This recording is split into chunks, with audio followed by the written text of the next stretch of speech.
You know what? Being in sales isn't hard, and it doesn't have to be. The biggest issue for a lot of people is they overcomplicate it, especially in automotive sales specifically. I watch people that get into this business and they have all types of nervous thoughts. They think they got to learn everything about the vehicles.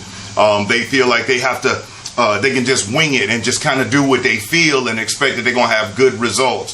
Some of them, if they try anything or to learn anything at all, a lot of times it's the lack of confidence, or you go out there and you try to greet a few customers, and if you're doing it the wrong way, you could face a level of rejection that'll definitely have you just looking for people that are getting out of the car smiling, that look like they got a positive look on their face, because you don't want to have to deal with that. And let me be straight up with you. I don't care if they've been doing this for 20, 25 years or they're brand new. Nobody likes to feel as if they're being rejected. Nobody. I don't like it, you don't like it, and the people around you don't like it. The difference is being able to really put it in its proper perspective. You just meant me introducing yourself to this person. Y'all do not know each other at all. You approach with an attempt to help, and if done incorrectly, and we'll go over that, if done in a way where they say, oh, no, I'm just looking, they're not rejecting you. They're rejecting the perception of what it is that you're trying to do. They're rejecting the reputation that the industry, maybe your store, or maybe even you may have or have had with them or with people that they know. So it's not something to be taken personal. It's just a part of the business. And I don't care what sales you're in. I don't care if it's real estate. I don't care if it's sound systems. I don't care if it's computer work. Nothing is 100%. And now in the automotive industry, the national closing average is between 22 and 25%. What that means is 1 out of every 4, or 2.5 out of every 10 that you speak with are going to buy. You know what that means? 3 out of 4 are going to wait, or 7.5 out of 10 are going to wait. And so putting it in this proper perspective, they're not rejecting you. It's nothing personal. Think about yourself. How many times have you been in a department store or maybe even on a dealership lot and you really were looking to get something, but the rep approached in a certain way, gave you an option? And of course your option is, man, I'd like to do this in peace if I can, or just with us by ourselves if we can. Now, we may vary externally in our appearance, but on the inside, we're more similar than we are different. So in this video, we just going to go over the 10 steps, 10 quick steps, not going to be very long. And these steps may be a little different than what it is that the 10 steps are at your dealership. And I'm going to go over each one, why it's important, how it's relevant, and what you can do to capitalize on that step. So if y'all ready, let's get into it. This day 4, we not average Joes, we sales pros. Before we start, do me a solid. Please hit that like button. And if you aren't already subscribed, hit the subscribe. And then the box will pop up. Click the bell. The bell icon means that whenever I upload another video, you get notified. And also, right beneath the video, I'm sure you're aware of this, but there's a description box. You just have to look right beneath the title and look for where it says more, and it has those 3 dots. Hit that and it expands. And within that box, I always have access to additional information, sometimes an additional helpful tip. And I don't want you to miss out on that. So whenever you see me post a video, always check that description box to see what I got special for you, or in the comments, all right? Now, let's get off into it. So we're going to talk about the 10 steps in the road to the sale. And again, I'm sure at your dealership, they've given you the 10 steps. And their 10 steps may be very, very similar. Unless I've trained at your store and trained your team, yours may vary. And what I would like for you to do is I'm going to go over these 10 steps. And if your store has 10 steps for you to use, that's fine. But based on this, I want you to figure out how and what you can incorporate into your own process for you to benefit from it. So let's get into it. So first, let's get on what the 10 are. We got step number 1, we have the greeting. Step number 2, we're qualifying our customer. Step 3, we're going to select the vehicle. Now that we've qualified it, we've got an idea of what it is that they may be interested in or what they are interested in. So now it's time to select the vehicle with them. Number 4, vehicle presentation.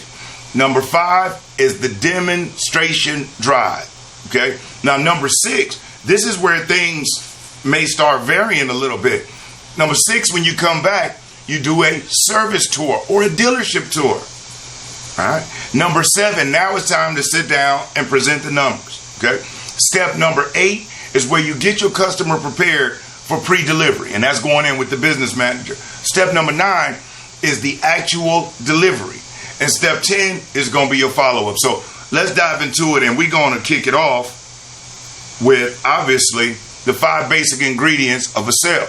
Now, the 5 basic ingredients of a sale is key and essential, and you have to have this in order for you to be able to benefit or take your customer through the process. And let's please know this: the process, yes, we're doing it in front of the customer, but the process is really for you. The process gives you an opportunity in each step to be able to build value in that product and in yourself and in your store. And what it does, it justifies the price. Because let's face it, the reason why the customer is at your store is because they know that you have it. How do they know that you have it? Because they saw it online. When they saw it online, guess what was next to it? A price. So they saw the vehicle, they saw the price, and they came in. So there's no reason to be afraid of the price. So many sales reps, they don't want to talk about it. They want to skip away from it. Why? It's like if you were going out, a friend of yours wanted you to go out on a blind date with one of their friends. And they started off with, hey, listen, I want you to go out with my significant other's friend.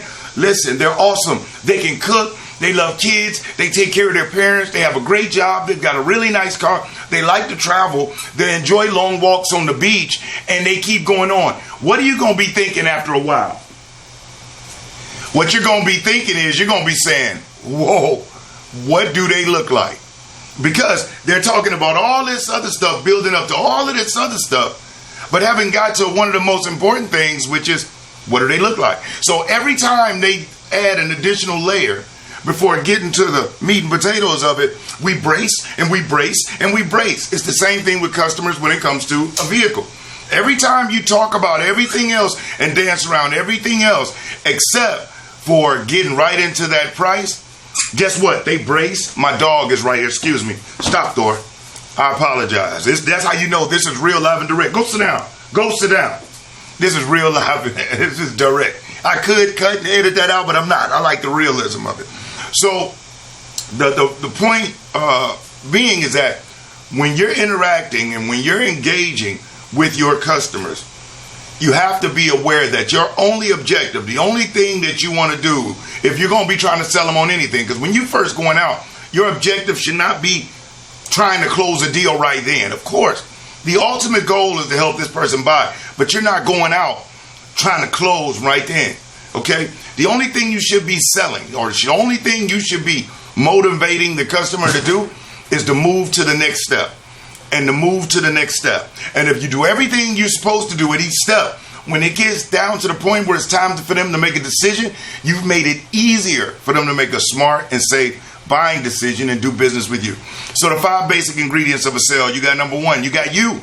You want to sell yourself. And how do you do that? That starts from the moment that y'all lock eyes. Is what is your appearance? Do you look like you rolled out of bed and just came on in? Or do you take pride in how you look? Are you groomed up?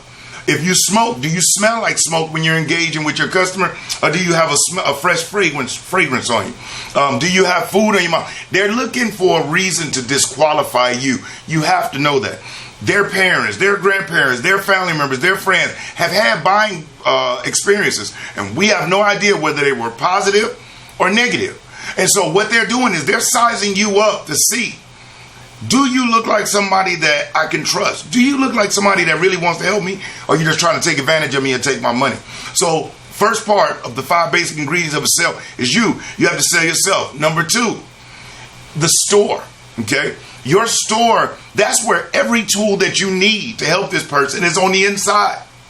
And we're going to get into that. So the store is extremely important. You want to sell the store. You want to sell the staff. You want to sell the resources, the departments in the store, how beneficial it is for that customer. So the store. Number 3, the product. The goal is to present the product in the best light, in the most favorable light, in the most justifiable light for the investment that's being asked, that this vehicle is not just worth that.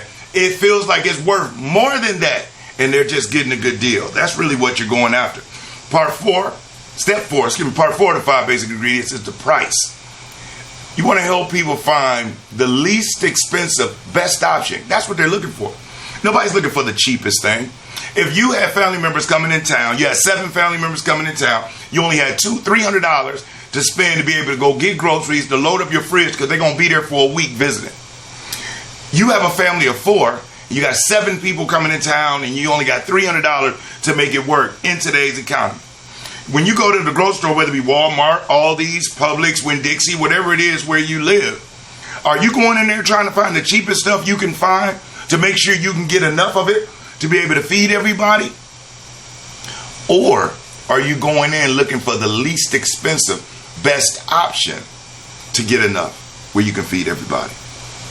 And see, when I ask that question, initially everybody say, heck yeah, I'm looking for the cheapest. But then when I say, or are you looking for the least expensive, best option? Most people say, yeah, that's what I'm looking for. It's like going to buy some cereal. You got the actual name brand of the cereal, right? You got the brand. Then you may have the Publix brand or the Winn-Dixie brand or the Walmart brand. And then, you got the bags. And the bags typically is some off-the-wall company we've never heard of. And the bag cereal usually tastes like crap. The Winn-Dixie or the Publix or the Walmart cereal, those be pretty much almost right there on point. But nothing takes the place of the actual factual. You know what I mean? So if you're going into the store, the least expensive, best option for you may be the Walmart brand, may be the Publix brand, it may be the Winn-Dixie brand, or you may actually be going in there and you just going to get the cheapest of the cheap, the bottom of the barrel. Forget quality at all. You're just going for the cheapest of the cheapest of the cheapest. And most people don't do that. So whenever you're presenting, whenever you're helping somebody, and let's just say they have no idea really, they have a budget, but they really not locked in on any specific thing. Or they're coming in saying they want the cheapest car that they can afford. They want the cheapest car that they can find. To get them off of that cheap thing, you can easily say, okay, now if I understand you correctly, and I believe that I do, as opposed to cheap, what you're really looking for is the least expensive, best option, right?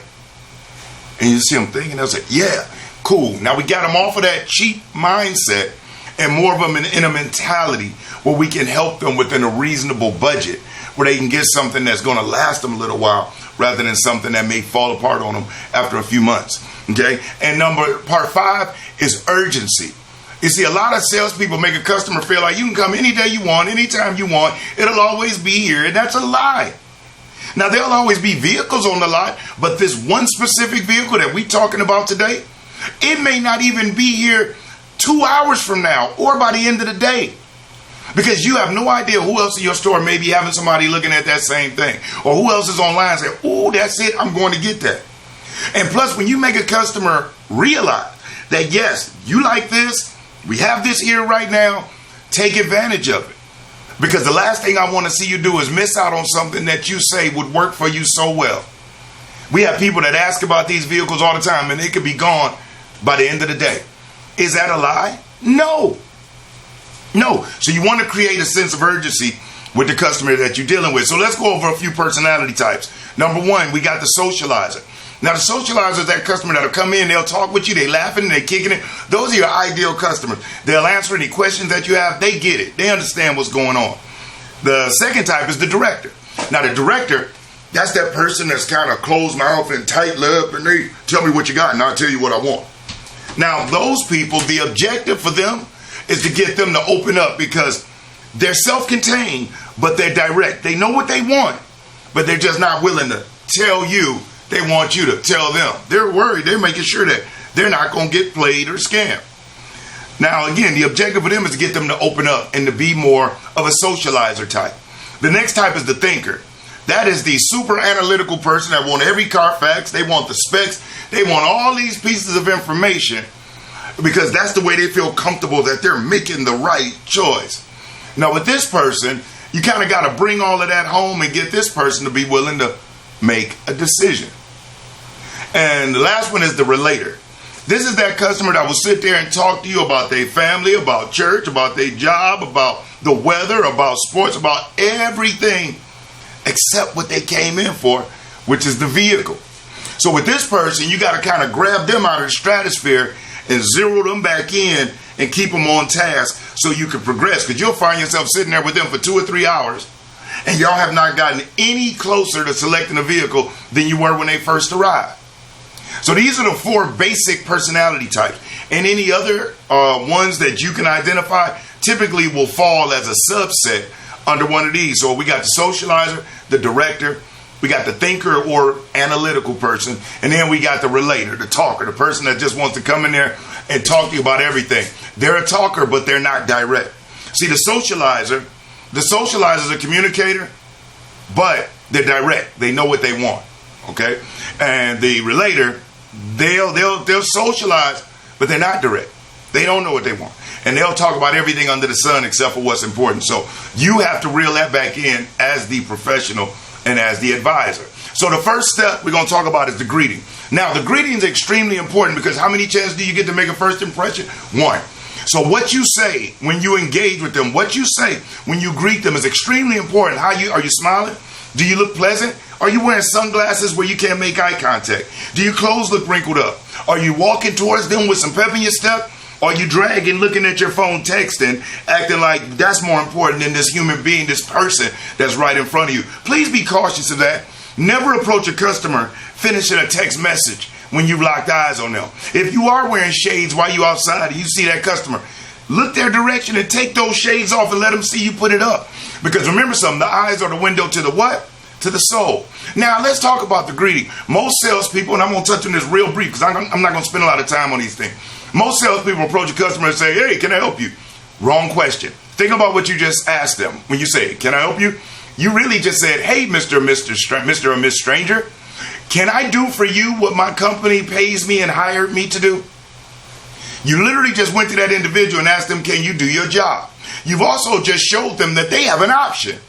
They could choose to work with you or choose to do this on their own. When you and I both know that's untrue. So why would we even give them an option? Why would we even ask them that, knowing that that's not the way it's supposed to go? And then when they say, nope, I'm just looking. Now what do? You do what most salespeople do is just start stalking them through the lot, watching them like a hawk, following everywhere they go, popping up from around the car. Can I help you now? And this is why customer feels salespeople are pushy. You asked them, they told you no. Now, everything you do, every time you step to them, every time you speak to them, you're violating. And you're pissing them off. But what does the sales rep say? Man, I knew that person was on some BS. No, you were on some BS because you gave them the option. That is like a person shooting himself in the foot at close range and saying, nice shot. No duh. It was right there. So when you approach customers, as opposed to saying, can I help you? Or even another one, which is asking, hey, how you doing? That makes no sense to ask a customer how they're doing. And let me explain why briefly. You don't know what that person's day or night or previous day or week or what their month what's been happening. And in order for somebody to answer your question of how they're doing, they have to take a mental trip through that day, through that previous day, through that week, or through that month. And let's just say it was negative. Now it puts them in a more funky mood. You've just taken 3 steps back. When your objective is to keep your prospect as positive as possible as you progress them through the process. Now, as a person, do you hope they're doing well? Yeah, then why not just say that? Hope you're having a good day. Hope you're doing well. If that at all, because it's irrelevant. They're there for you to help them. So whether they're having a good day or a bad day is irrelevant to you. The only thing you know is you have an opportunity to be a bright spot. And yes, as a sales professional engaging with these people, we truly have an opportunity to be a bright spot in their day. I cannot tell you how many times myself or how many times at dealerships that I work with do the salespeople tell me, Brian, using this method, man, I've had people crying in my office, thanking me, hugging me, after they just invested $30,000, $40,000, $50,000, hugging and thanking them, wanting to hook up with them and talk with them outside or go have a drink or whatever. That's powerful when the person that's made an investment with you, with a product from your company, wants to thank you, hug you, sits in your office and opens up with you. It's powerful. So asking somebody, can I help you or how you doing are 2 silly questions. And I'll share with you how you should address that later on. But you shouldn't be asking those things. Your greeting has got to be a word track that is effective, that's short, and gets them off the lot and inside, or off their feet in the showroom and in the seat. That's your objective. So when sales reps go out there and greet a customer and bounce them around car to car, that makes no sense. You don't have any keys. You don't know really can they afford it, what they do for a living, or all the decision makers there. And if you are sitting there trying to ask them all that stuff and qualify them on your seat, qualifying them on your feet, you think you're speeding up the process is a good thing. It's not. You're not separating yourself from the other 3, 4, 5, 6, 7, 8, 9, 10 salespeople up the block that do that same pitiful style of trying to build with a customer. No, you get them inside. In the summer months, utilize the elements to get them inside. In the winter months, utilize the elements to get them inside. Educating them that everything that you need to be able to help them is in there.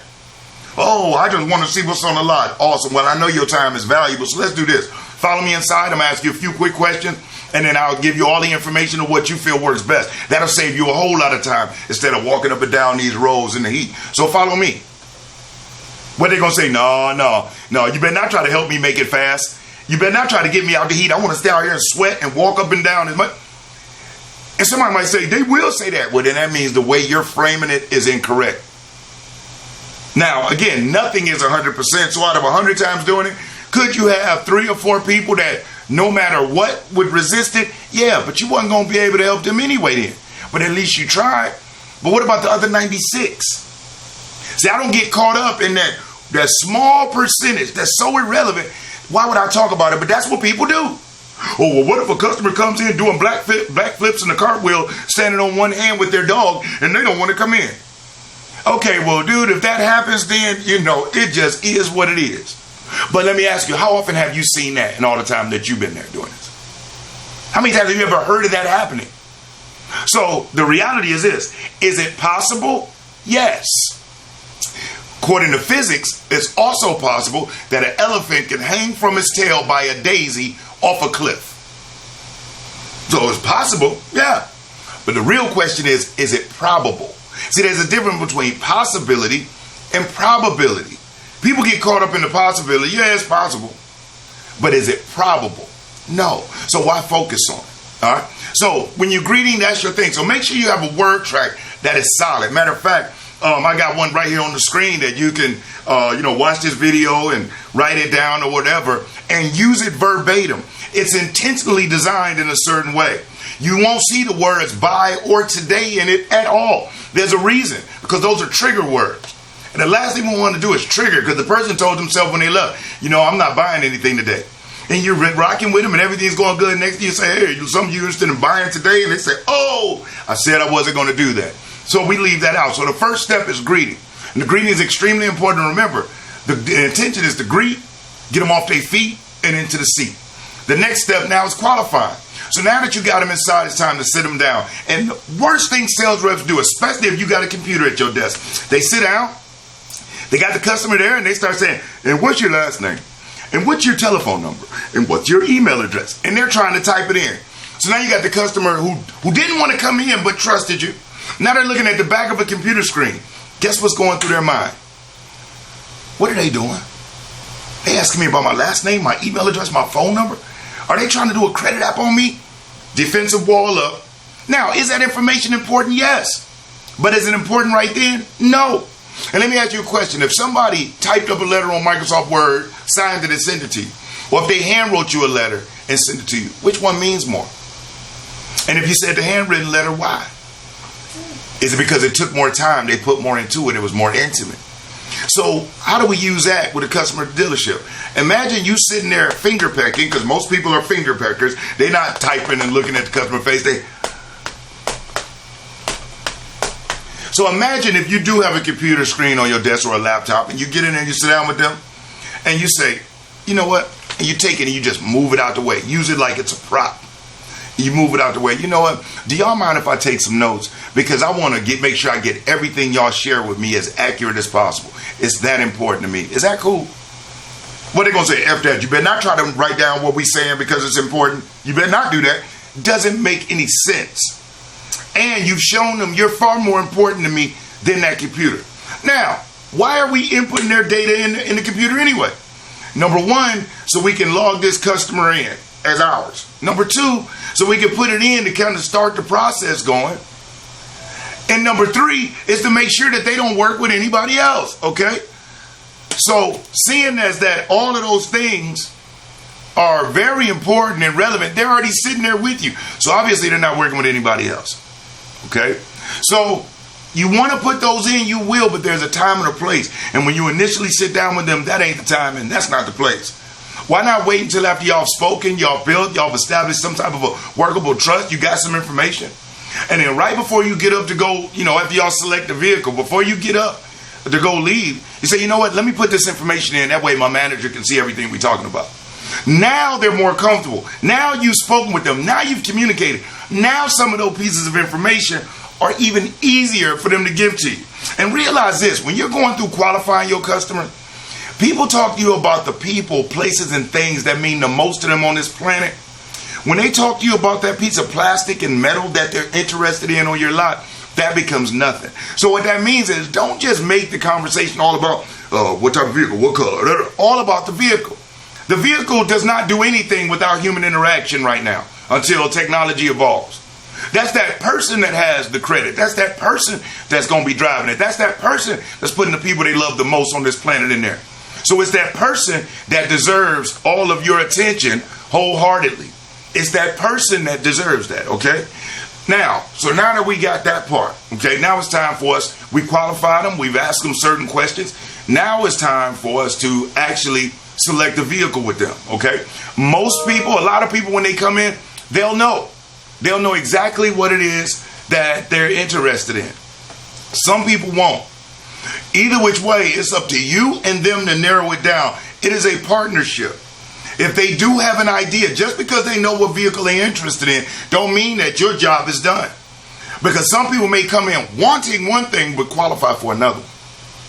And you have to be able to set the stage right. It's like knowing when the appropriate time is to kind of hedge your bet and kind of plant the seed for just in case. Like if they're interested in a new vehicle, where just in case this person may not get approved, let me set the stage to be able to show them an additional option, to minimize them resisting or feeling so bad about not getting approved on one thing and think it's a negative to shift to something else. You have to know how to set the stage of going from new to a pre-owned, because it is a positive thing. Typically, most pre-owned vehicles of the same make and model, they vary very little, just in a few of the upgraded features. Typically, the body style is similar, all the functionality, and they get a lot of the same features. It's just some minor upgrades on, or sometimes major upgrades, but just upgrades on a newer edition. So it's not a negative thing to go from a 2024 to a 2022 or a 2024 to a 2021. It's not negative unless the sales rep presents it as negative. Oh, well, you didn't get approved. I guess I could try to show you a used car. As opposed to, now listen, I know you all are interested in this, and let me ask you a question. In the event that based on the information you share with me, that we do have an option that may be better suited for what you're looking for, are you at least open to letting me share it with you? Well, they're going to say, no, you better not share with me. You better not share another option with me that I may be eligible for and may benefit from. It doesn't make sense. You notice the questions that I'm asking that are closed-in questions. Like, hey, do you mind if I at least show it to you? These are questions where the likely response is yes, which is the only reason I'm using the closed-in question at those points. With closed-in question, and the closed-in question is one where the response is only yes or no. Why? Because yes or no is the only response you get. It minimizes communication. Okay? So make sure that when you do use a closed-in question, that you do so knowing that the logical response is yes. Now, before somebody watching this say, well, what if, can they say no? Is it possible somebody might say no when you ask those questions? Absolutely. Nothing's 100%. But if they say yes 70% of the time, no 30% of the time, will you take it or leave it? All right? So now we selected the vehicle. Now it's time for us to be able to go out there and show it. Now, when it's time to go out there and show it, I watch people take a customer outside and let the customer walk themselves around, sales rep up there texting, or they know absolutely nothing about it. And how do we handle that? Guess what, folks? Everything specifically you need to know on any vehicle on your lot, guess where you can find it? A lot of people say the internet, the company website, and all those things are true. But the information is also on the sticker that's specific for that vehicle. So when you qualify your customer, y'all select the vehicle, and you set the stage and you leave them there to go get the vehicle and pull it around, Why not take your phone out, snap a picture of that sticker in the event they ask you a question down the road and you're unfamiliar with the answer? Do you think they really care if they ask you a question and you say, that's a good question, let's take a look. And you pull that doggone sticker up and y'all look at it together? They don't care. The point of the matter is you got the information that they were looking for. So don't be so afraid on product knowledge. Plus, with certain vehicles, especially the newer ones, you'll go over them so many times that you'll just start remembering certain things which go with what. And the cool thing is, once you learn a trim level, and a trim level is the model. So if you got, like, let's just say if you got the base model, you might have the LT, then you might have the SLT. So those are your trim levels. And the good thing is that the base trim level, all that's on everything else. And as the levels go up, just the features upgrade. But once you go over the vehicles a few times, especially your top sellers, you'll have it down. You'll be good. And on pre-owned vehicles, there are certain things that don't change. All vehicles come with headlights. Most vehicles come with park assist. Most vehicles come with with the blind spot indicator. There are certain features that just come in almost all vehicles now. So if it's a pre-owned 2023, 22, or 21, when you pull it up, you'll be able to see what it is, so you can touch on certain aspects that may not be super specific, but realize something. How many customers are really that technically inclined? They want to know, does it have better gas mileage? Does it have cool features? Does it have a bigger TV screen? It's things like that. Or safety. Will it protect my kids? Will it protect my significant other? Those are typically the things of most customers. Will you have those few that are really into the torque and the turn ratio and the yada yada? Yes. But I'm here to just share with you that the percentage of those type of people is much smaller than those who are more emotionally stimulated in what it is they're looking for, rather than the logical and technical people that are coming into the store. So you got the vehicle selected, you got it pulled around, now it's time for you to present it. And you make sure that when you're doing that presentation, there's a 6-point walk-around system that is just flawless, and it sets the stage for you to be able to go on your demo drive with this customer. Because that's usually an awkward transition for people, is how do I get them into this car? Because if I ask them, do they want to take a demo drive, they may say no. But there is a way to do it. It's called the kidnap, and it's not really kidnapping somebody. It's totally legal, and it's all fun, and it's at the dealership, and the customer's involved. But there is a way for you to be able to do it. And when you're doing that walk around, the purpose of that walk around is for you to identify the features. What the feature is, what life was like without it, and how them having it will help them solve whatever particular problem they told you about, or generate whatever solution they told you that they're looking for. That's what it is. So now when you all go out on that demo drive, even the demo drive, which is the next step, the demo drive has a specific method to it that is so powerful. People go on demo drive with customers and they talk about all types of wild stuff that has nothing to do with what's going on. Or they ask the super duper old school questions. Is this something you can see in your driveway? Is this something you can see yourself owning? Man, their grandmama and them was asked that same stuff. As soon as they hear that, defenses go up because it's salesy. There are questions that you can ask that the person will happily respond. And you have to realize something. When you ask certain questions, especially when it comes to assumption of ownership, when you ask certain questions, in order for them to answer you, they had to, in a nanosecond, assume ownership, see themselves owning it. I'll give you a quick example. Let's just say you're talking to a couple and they're in and they're looking at a vehicle and y'all are riding around. And you may say, all right, let me ask y'all, what's the first date night y'all gonna take in your new truck, or in your new car, or in your new SUV, or whatever it is? What's the first date night? Where's the first place y'all gonna go for date night in your new ride? Now, think about that. That's not me being salesy. It's nothing to do with me. It's all about them. Hey, where's a cool place y'all gonna go when it's time for you to go on your date night? So when we asking questions like, where you going? What's your first date night? Where y'all gonna go out to? That's more focused on them. And when they sit there and say, we're probably gonna go to, in order for them to answer you, they had to assume ownership. That's a very subtle way to get a customer to assume ownership without seeming salesy, and it helps kind of kill that whole uncomfortable silence in the vehicle. All right. So you got the demo drive, and there's certain things when you're on the demo drive that relevant to the route that you should do. How you go about the route, how far and how long it should be. All of these are ways that can help you really, really increase value for your customer. So now it's time to come back. Now we're going into step number 7. So we had seven or eight, one of them, seven, I believe. So now we coming back off the demo drive. Most people, when they come back, they want to open that door and take the customer right back to the desk. Bad move. When doing that, if you come back off your demo drive and you take that customer, you go sit them down and you want to start going over the numbers, you're gonna struggle, because that's the way it's typically done. There is a way that after that demo drive, you can come back and utilize this service tour. There's a certain step within the dealership tour, the service tour, that you utilize that wows that person without seeming salesy, without seeming fake. And it discombobulates them, because after the demo drive, they're ready to do battle with you. But y'all aren't going over to the desk. Y'all are going to do this next step in the dealership, in the service department. And they're saying, whoa, this isn't what everybody else has done. What's happening? And that's what you call a pattern interrupt. That's where you take a method that people usually do and you deviate from it. It's called a pattern interrupt. So for this, we'll call it a sales pattern interrupt. The typical sales pattern for 99% of salespeople is after the demo drive, we come back in. And let me talk about the demo drive too. One more thing real quick. A lot of salespeople create what I call sales suicide. You got the customer on the demo drive. This is where you're supposed to be building value. They fall in love with it. This is where it's more emotional. And the sales rep says, all right, let's go back in there and see if we can make the numbers work. Shoot self in the foot, boom, nice shot.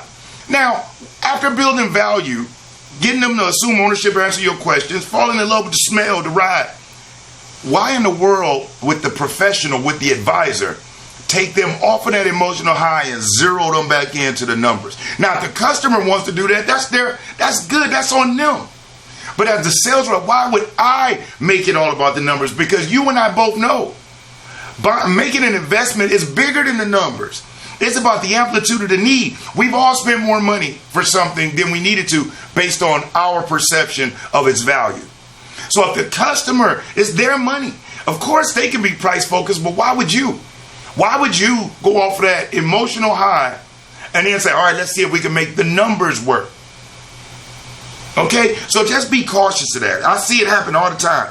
Let them say it, but not you. So you come back, you're going to use the sales pattern interrupt, and you're going to do this step in the service tour and the dealership tour that really wows them. So now after you've done that, something is happening with them mentally. Now is the time for y'all to go ahead and sit down and go over the numbers. And there's nothing shady, there's nothing corrupt, there's nothing sinister happening. What you're making sure is that this person who has a 10-foot high wall that's 10 foot high and 3 foot wide, your only objective is to get them comfortable enough to where they lower that wall from 10 feet to maybe 7. And from 3 feet wide, maybe it's only 1.5 feet wide. Low enough, we just want to help them feel comfortable enough where they let the wall down low enough for us to peek over in their backyard and see what's going on. That's it. You know, when we talk about establishing a working trust, people say rapport and be friends. You just met this person. If you try to act like you're their best friend, you're going to seem so shady, and it's just cringe when people do that. I can't stand it. Like, person, do you realize I know I just met you? You're not going to fool me into thinking we're besties. And the fact that you're trying is going to piss me off. Your objective is to be friendly, knowing that you're not their friend, but you are to be friendly. And as far as trust goes, you're not going to get them to trust you with their children or to talk to you about their bedroom secrets.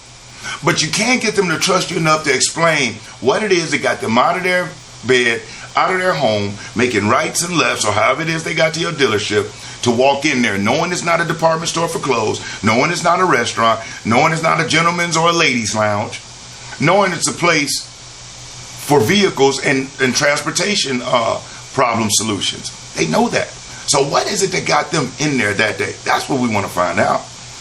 Okay, so when you get this person on a tour and you sit them down, now it's time for you to present the numbers. And oftentimes people brace for negotiation. Do you know what creates negotiation? Lack of education. The less the customer sees value in the vehicle, the more negotiating you're going to have to do. And this is why cutting steps and cutting corners only hurts you. Because every time you cut something out, every time you try to speed something up, you think you're helping your situation. You're not. You're making it worse. Do you believe they're going to trust you over their own intuition and over their own beliefs? No. So it's on us to make sure we share relative information that helps them feel more comfortable. You're not going to force it. It's like having a political or religious conversation with somebody. You're not going to convert somebody in 5 minutes to change their political or religious beliefs. You're not going to get somebody to go against someone they've been married to or in a relationship with for years, or someone who they've raised or who they have a personal relationship with. That's just foolish when we think that. But we can provide the relevant information and present it in a light that makes it easy for them to make that smart, safe buying decision and do business with you. Understand something, that people hate to be sold, but they love to buy. So now we presented the numbers. Everything seemed like it made sense. Now the next step is what's called pre-delivery, and this is where a lot of salespeople drop the ball, because before going in, a lot of deals fall apart in there with the business manager or the finance manager because the sales rep was afraid or lacked the information or the knowledge on how to really explain to this guest what they're getting. Meaning the basic warranty coverages, the powertrain coverages, the drivetrain coverages, if you all have lifetime oil changes, whatever those things are. The customer should be aware that that comes with the vehicle. And this is where, when you're setting the stage, preparing them as, hey, listen, all these coverages, the basic limited coverage as far as on the vehicle, your powertrain protection, your drivetrain coverage. The good thing is that when you go in there with the business manager, if you see the value in extending your protection like a lot of our other customers do, you will have that option when you get in there with the business manager. And they'll be able to answer any questions you may have and really shine light on how this could be beneficial for you. Because what happens is, when we don't set the stage right, when they go in there, that business manager, they're in sales too. They're in sales too. So yes, they're going over the real information that sales reps should be happy they don't have to discuss with those customers. So they're going over the real deal stuff, and there's additional protection pieces, options that come with it. And so they present these things as their way to earn additional income. And so when the customer goes in there and it seems like this person is just trying to sell them something out of the blue, they have no idea that what it is that they're promoting is just an add-on or an extension of what you already get. To them, it sounds like something brand new. And they say, oh, no, y'all are trying to get me a shady. I knew it. I'm out of here. Guess whose fault that is? Most sales reps are pissed off at the business manager. No, you need to be pissed off at yourself, because you didn't set the stage so this person can do what they were hired to do. They're not just here just to close your deals and not make any money for themselves. That's not cool. That's not right. That'd be like a BDC rep keep telling you they got all these great appointments for you, and the people come in, they say, hey, I'm just here because I was told I can get a free lunch ticket. You're like, what? A free lunch ticket? You're not here because of a view? No. They just told me if I accepted the appointment, showed up, I get a free lunch ticket. You'll be pissed because that individual didn't set the stage and the expectations. Same thing with them. So make sure that you're setting the stage and you got the proper expectations, okay? So now, after we get them prepared with pre-delivery, now they go in with the business manager, they finish everything up, and guess what time it is? It's delivery time. And there's two different types of deliveries. You got your standard or spot delivery, which is where, getting the Shine Prime ready to go right there. And then you got your scheduled delivery, okay? And I'm not going to go too in depth with those. They kind of, I ain't going to say self-explanatory, because there are layers and levels and steps to each one. But those are the two delivery types. And when you're going through that, a lot of people like to say, well, this is where you program the phone and you go over the owner's manual. You do go over your owner's manual with your customer. You do make sure the manual's in there. You do certain things like set up first service appointment. There's certain steps that you do. But when it comes to programming the phone, there's an area where you can utilize this step much sooner. And it is so powerful. My thing has always been, why would I wait to program their phone to the vehicle after they bought, when I can leverage that step to help add more value, to help them assume ownership that much stronger? And if I do that when they buy, guess what I don't have to worry about doing? I don't have to program the phone at the end. It's already there. And there is a place for you to interject that. I wonder if you can figure it out. Put in the comments if you think you know where at and which step you can do that in. So now that they've delivered, you've delivered it, they're leaving. Now it's time for you to maintain. This is where your work really comes in at. See, to be somebody that earns customer loyalty, it's not just because they bought the vehicle and everything went smooth.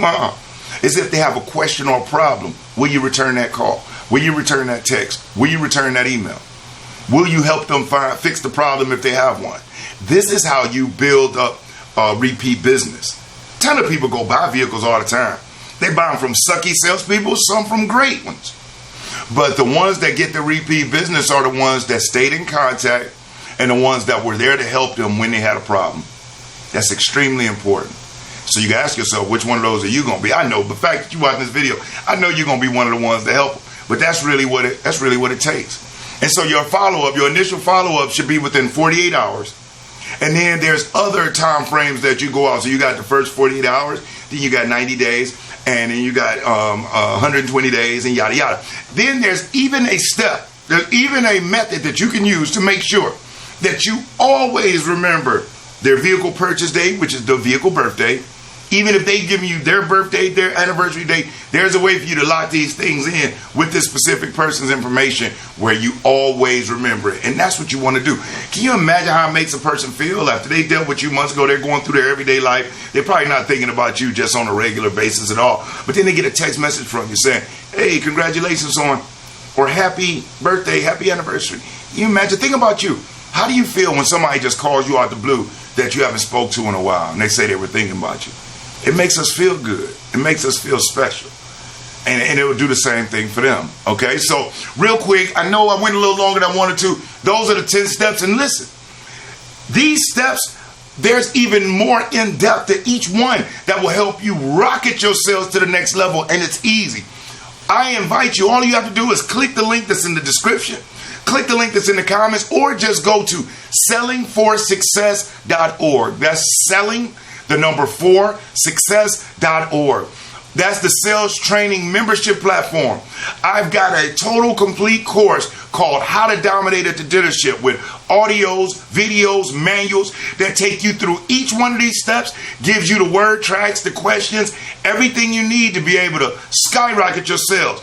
There's also courses on how to present leases, how to make your outbound calls and set more appointments, how to maintain positivity and confidence. It's just loaded with a ton of stuff. So I highly encourage you to make sure that you visit sellingforsuccess.org. You can click that link in the description, click the link in the comments. Make it a point to treat yourself. Don't cheat yourself. All right. Other than that, I'm Brian Maxwell. I really appreciate you watching, and I look forward to seeing you at the dealership and at the top. I'm over and out.